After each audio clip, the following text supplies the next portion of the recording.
Thank you so much. Thank you so much, Neha, for what a wonderful introduction.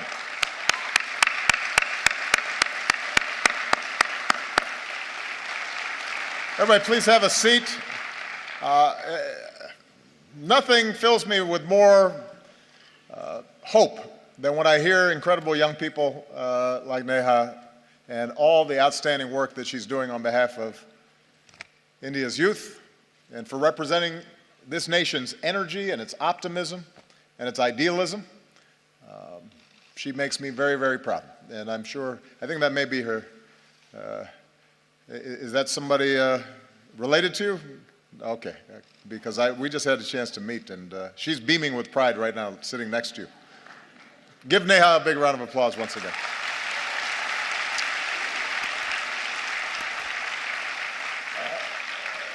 Distinguished guests, ladies and gentlemen, to all the students and young people who are here today, to the people of India watching and listening across this vast nation, I bring the friendship and the greetings of the American people. On behalf of myself and Michelle, thank you so much for welcoming us back to India. Bahut dhanyavad.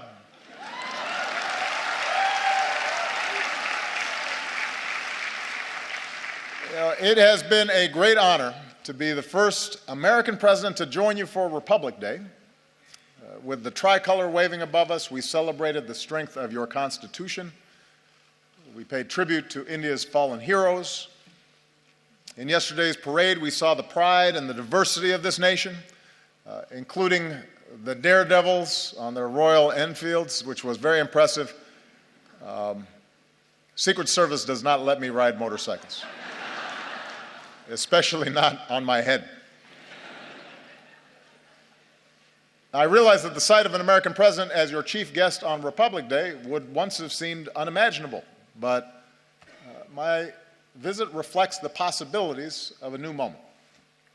As I've said many times, I believe that the relationship between India and the United States can be one of the defining partnerships of the century. When I spoke to your parliament on my last visit, I laid out my vision for how our two nations can build that partnership. And today I want to speak directly to you, the people of India, about what I believe we can achieve together and how we can do it.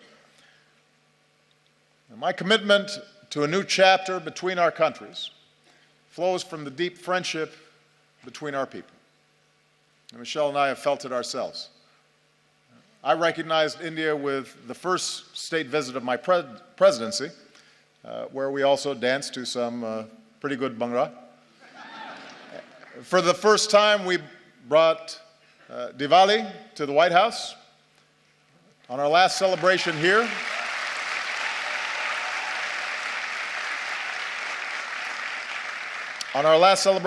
we celebrated the Festival of Lights in Mumbai. We danced with some children. Unfortunately, we were not able to schedule any dancing this visit. Señorita, bude, desho me. You know what I mean. So,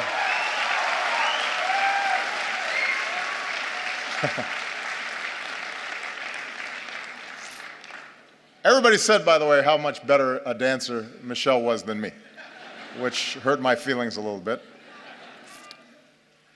On a more personal level, India represents an intersection of two men who've always inspired me. When Reverend Dr. Martin Luther King Jr. was protesting racial segregation in the United States, he said that his guiding light was Mahatma Gandhi.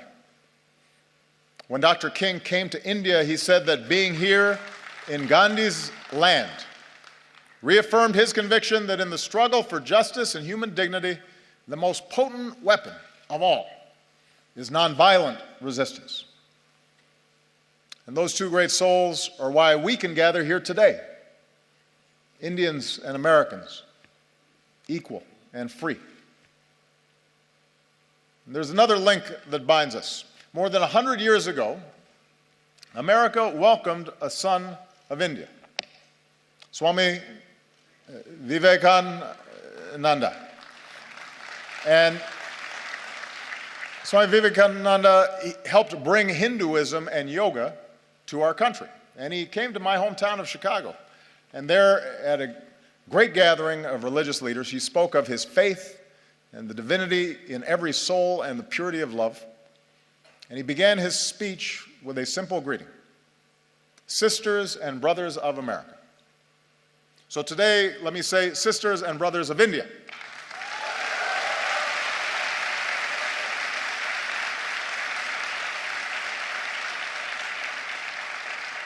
My confidence in what our nations can achieve together is rooted in the values that we share.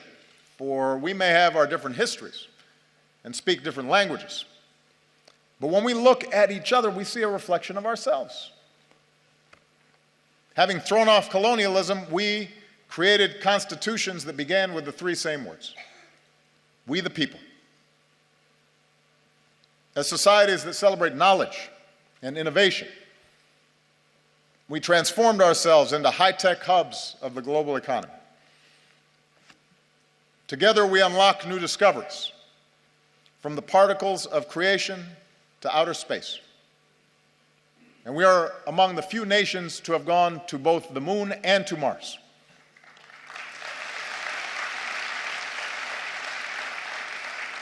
And here in India, this dynamism has resulted in a stunning achievement. You've lifted countless millions from poverty and built one of the world's largest middle classes. And nobody embodies this progress and this sense of possibility more than our young people. Empowered by technology, you are connecting and collaborating like never before on Facebook and WhatsApp and Twitter. And chances are you're talking to someone in America, your friends or your cousins. The United States has the largest Indian diaspora in the world, including some 3 million proud Indian Americans.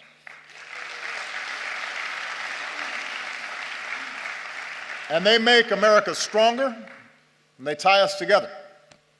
Bonds of family and friendship that allow us to share in each other's success. So for all these reasons, India and the United States are not just natural partners. I believe America can be India's best partner. I believe that.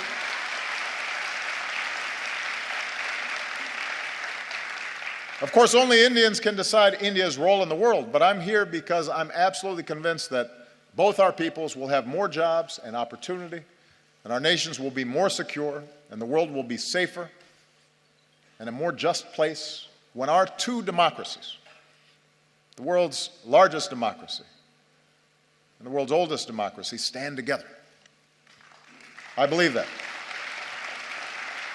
So here in New Delhi, Prime Minister Modi and I have begun this work anew, and here's what I think we can do together. America wants to be your partner as you lift up the lives of the Indian people and provide greater opportunity.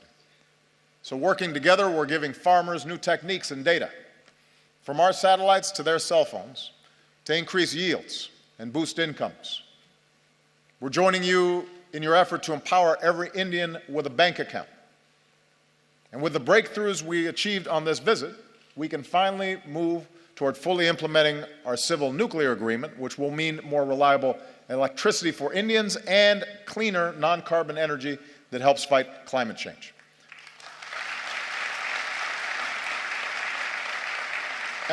And I don't have to describe for you what more electricity means.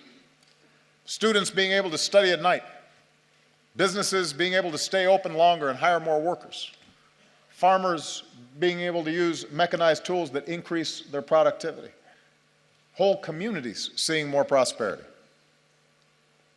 In recent years, India has lifted more people out of poverty than any other country. And now we have a historic opportunity, with India leading the way, to end the injustice of extreme poverty all around the world.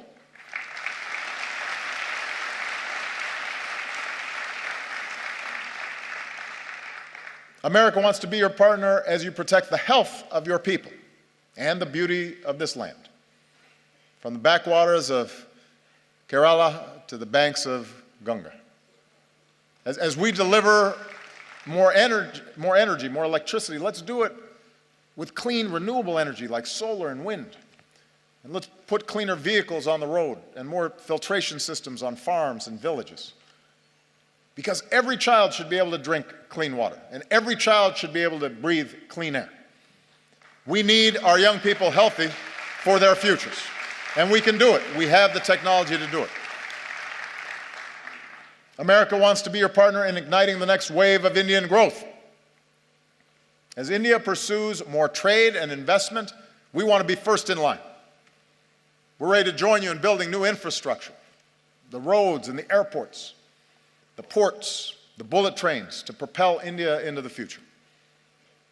We're ready to help design smart cities that serve citizens better, and we want to develop more advanced technologies with India as we do with our closest allies. We believe we can be even closer partners in ensuring our mutual security. Now, both our nations have known the anguish of terrorism, and we stand united in the defense of our people. And now we're deepening our defense cooperation against new challenges. The United States welcomes a greater role for India in the Asia-Pacific, where the freedom of navigation must be upheld and disputes must be resolved peacefully. And even as we acknowledge the world as it is, we must never stop working for the world as it should be, a world without nuclear weapons. That should be a goal for all of us.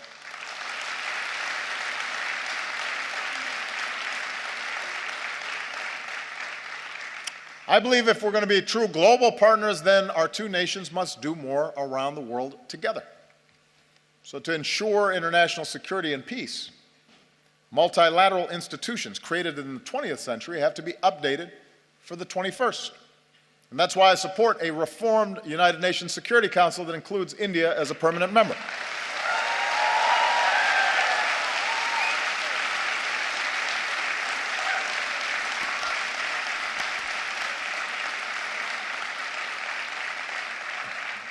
Of course, as I've said before, with power comes responsibility. In this region, India can play a positive role in helping countries forge a better future. From Burma to Sri Lanka, where today there's new hope for democracy. With your experience in elections, you can help other countries with theirs. With your expertise in science and medicine, India can do more around the world to fight disease and develop new vaccines, and help us end the moral outrage of even a single child dying from a preventable disease. Together, we can stand up against human trafficking and work to end the scourge of modern-day slavery.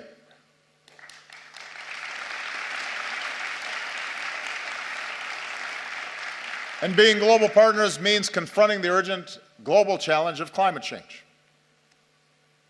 With rising seas, melting Himalayan glaciers, more unpredictable monsoons, cyclones getting stronger, few countries will be more affected by a warmer planet than India. Now, the United States recognizes our part in creating this problem, so we're leading the global effort to combat it. And today I can say that America's carbon pollution is near its lowest level in almost 2 decades. I know the argument made by some that it's unfair for countries like the United States to ask developing nations and emerging economies like India to reduce your dependence on the same fossil fuels that help power our growth for more than a century.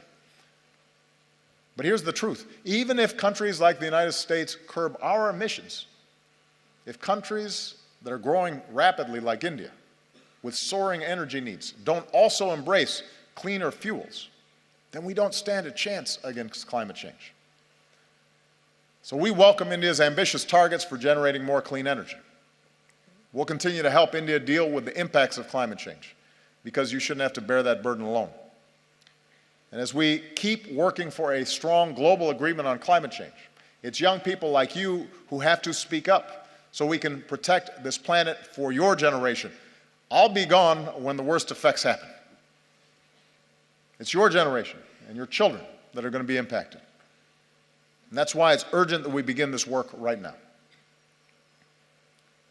Development that lifts up the lives and health of our people, trade and economic partnerships that reduce poverty and create opportunity, leadership in the world that defends our security and advances human dignity and protects our planet. That's what I believe India and America can do together. So with the rest of my time, I want to discuss how we can do it. Because in big and diverse societies like ours, progress ultimately depends on something more basic, and that is how we see each other. And we know from experience what makes nations strong.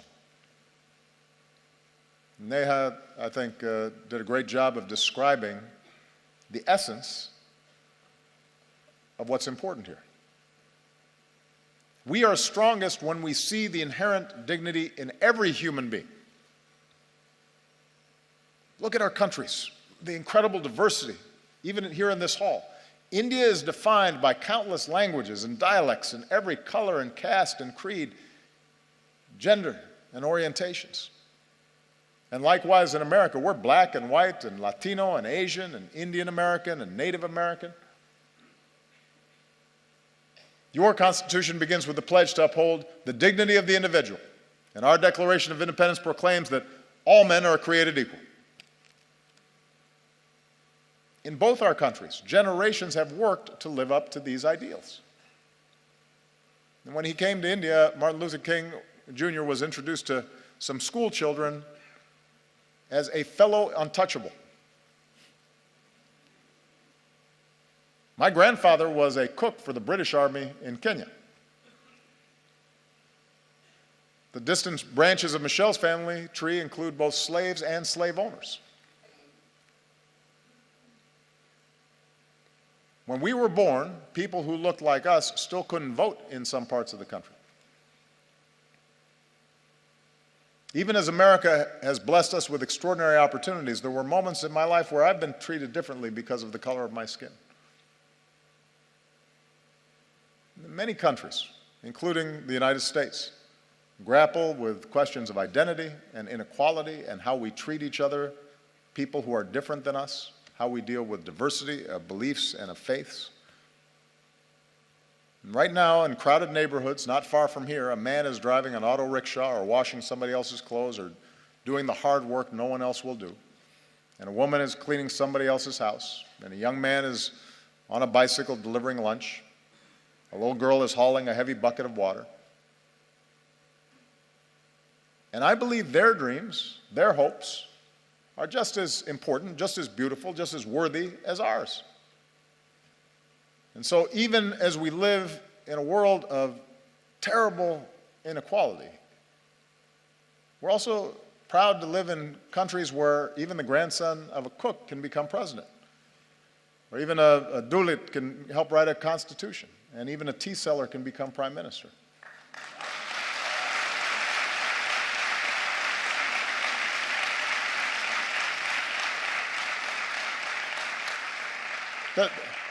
The point is that the aim of our work must be not to just have a few do well, but to have everybody have a chance. Everybody who's willing to work for it have the ability to dream big and then reach those dreams. Our nations are strongest when we uphold the equality of all our people, and that includes our women. Now, you may have noticed I am married to a very strong and talented woman. Michelle is not afraid to speak her mind or tell me when I'm wrong, which happens frequently. And we have two beautiful daughters, so I'm surrounded by smart, strong women. And in raising our girls, we've tried to instill in them basic values.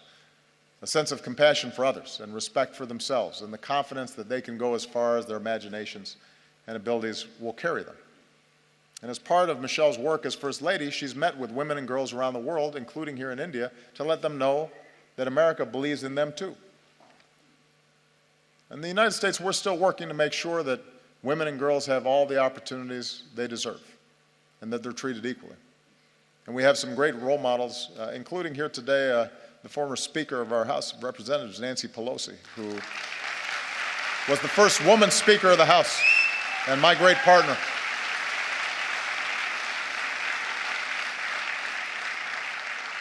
And here in India, it's the wives and the mothers who so often hold families and communities together. Indian women have shown that they can succeed in every field, including government, where many of your leaders are women. And the young women who are here today are part of a new generation that is making your voice heard and standing up and determined to play your part in India's progress. And here's what we know. We know from experience that nations are more successful when their women are successful. When girls go to school, this is one of the most direct measures of whether a nation is going to develop effectively is how it treats its women. When a girl goes to school, it doesn't just open up her young mind, it benefits all of us because maybe someday she'll start her own business or invent a new technology or cure a disease. And when women are able to work, families are healthier and communities are wealthier and entire countries are more prosperous. And when young women are educated, then their children are going to be well educated and have more opportunity.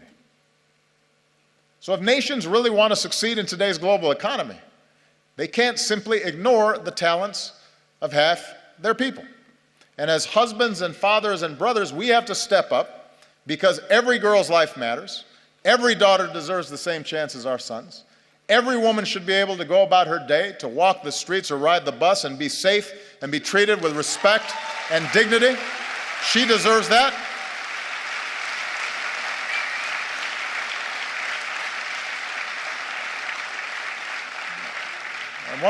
One of the favorite things about this trip for me has been to see all these incredible Indian women in the armed forces, including the person who commanded the guard that greeted me when I arrived. It's remarkable, and it's a sign of great strength and great progress. Our nations are strongest when we see that we are all God's children, all equal in His eyes and worthy of His love. Across our two great countries, we have Hindus and Muslims, Christians and Sikhs and Jews and Buddhists and Jains and so many faiths. And we remember the wisdom of Gandhiji, who said, "For me, the different religions are beautiful flowers from the same garden, or they are branches of the same majestic tree." Branches of the same majestic tree. Our freedom of religion is written into our founding documents. It's part of America's very first amendment. Your Article 25 says that all people are equally entitled to freedom of conscience and the right freely to profess, practice, and propagate religion. In both our countries, in all countries, upholding this fundamental freedom is the responsibility of government, but it's also the responsibility of every person.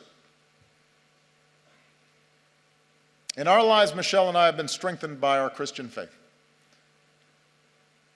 But there have been times where my faith's been questioned by people who don't know me, or they've said I adhere to a different religion, as if that were somehow a bad thing. Around the world, we've seen intolerance and violence and terror perpetrated by those who profess to be standing up for their faith, but in fact are betraying it. No society is immune from the darkest impulses of man, and too often religion has been used to tap into those darker impulses as opposed to the light of God. 3 years ago in our state of Wisconsin, back in the United States, a man went into a Sikh temple and in a terrible act of violence killed 6 innocent people, Americans and Indians. And in that moment of shared grief, our two countries reaffirmed a basic truth, as we must again today, that every person has the right to practice their faith how they choose, or to practice no faith at all, and to do so free of persecution and fear and discrimination.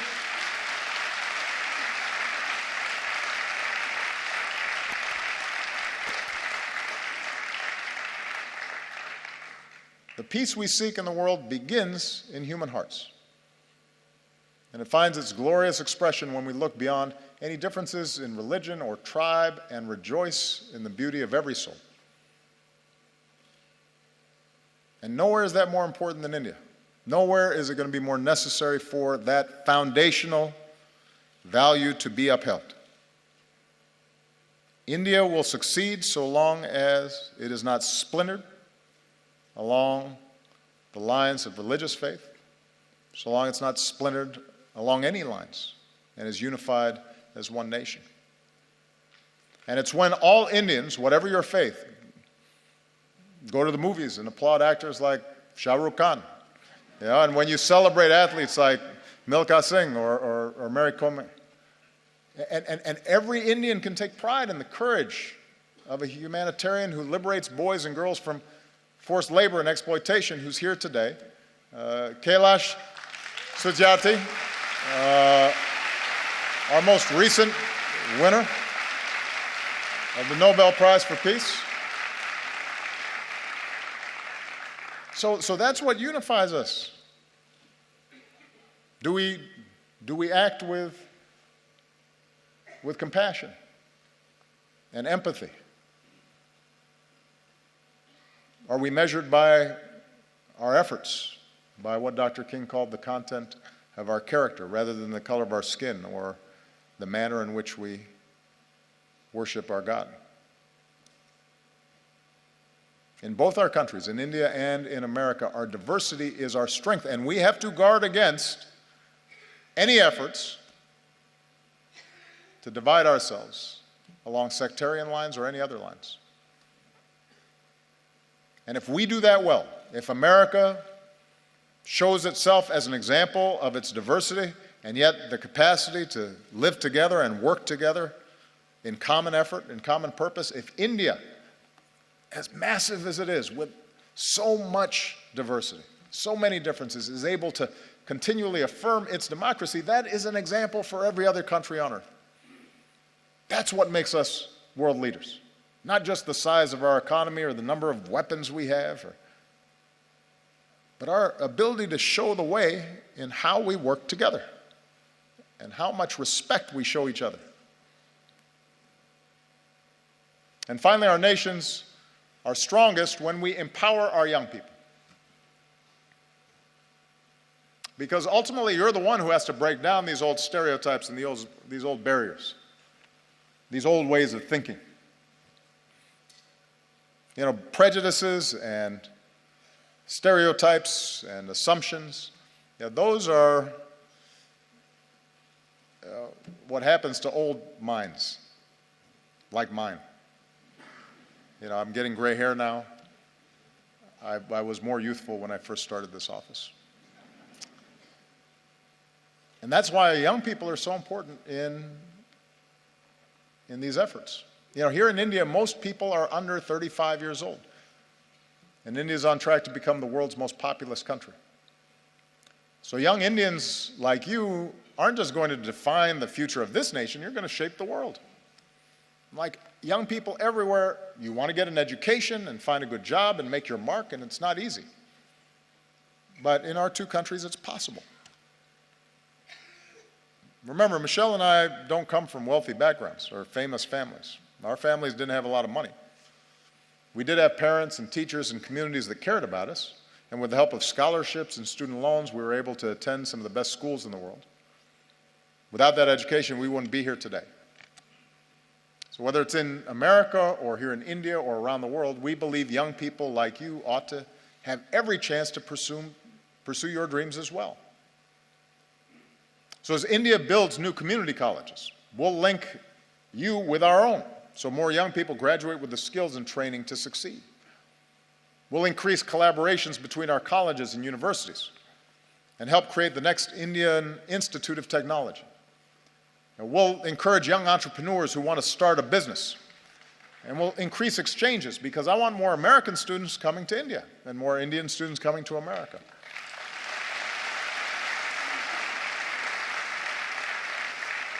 And that way we can learn from each other and we can go further.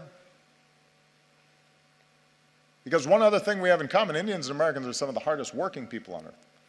And I've seen that. Michelle and I have seen that in a family here in India. I just want to tell you a quick story. On our last visit here, we visited Humayun's tomb.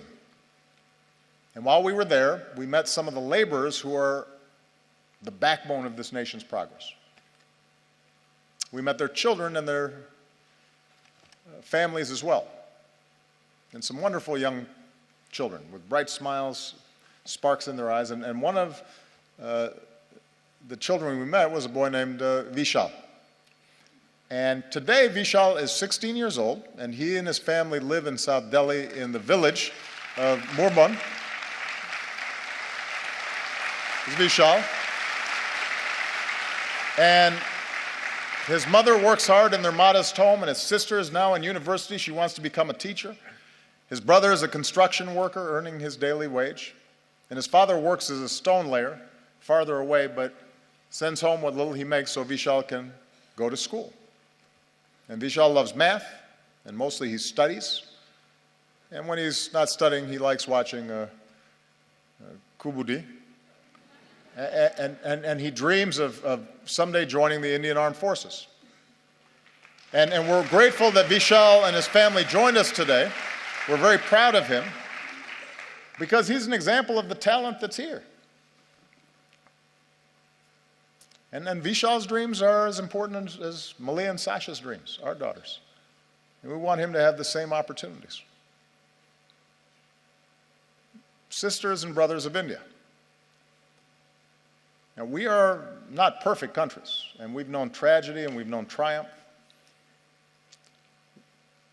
We're home to glittering skyscrapers, but also terrible poverty, and new wealth, but also rising inequality. We have many challenges in front of us. But the reason I stand here today, and I'm so optimistic about our future together, is that despite our imperfections, our two nations possess the keys to progress in the century ahead. We vote in free elections.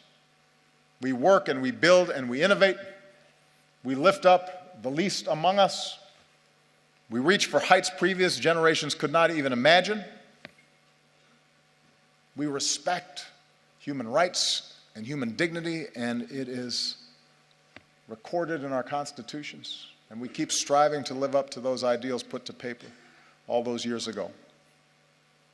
And we do these things because they make our lives better and safer and more prosperous, but we also do them because our moral imaginations extend beyond the limits of our own lives. And we believe that the circumstances of our birth need not dictate the arc of our lives.